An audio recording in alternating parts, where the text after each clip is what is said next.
নমস্কার, আমি নিত্যানন্দ খাঁড়া। তো আজ আপনাদের আমি বলবো যে ফিজিওথেরাপি বা ফিজিক্যাল মেডিসিনটা আসলে কী।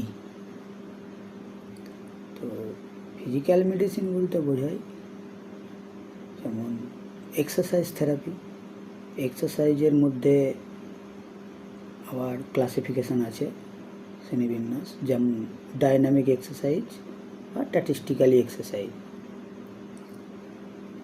ইলেকট্রোথেরাপি রয়েছে, তার মধ্যে বিভিন্ন ইলেকট্রিক্যাল ইনস্ট্রুমেন্ট আমরা ব্যবহার করতে পারি পেশেন্ট সুস্থতার জন্য।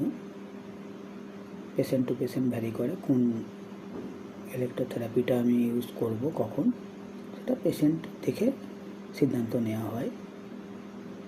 ম্যাসাজ থেরাপি একটা লাগে কিছু পেশেন্টের।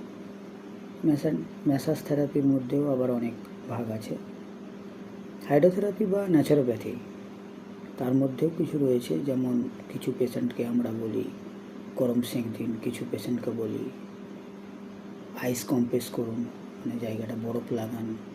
তো কখন কোনটা আমরা ট্রিটমেন্ট দেবো সেটা পেশেন্টের দেখে, পেশেন্টের কতটা জায়গাটা ইনফ্লামেশান আছে বা কতটা ড্যামেজ আছে সেগুলো দেখে আমরা চিন্তা ভাবনা করে কোন ট্রিটমেন্টটা কতটা পরিমাণে দেব, অর্থাৎ ডোজ,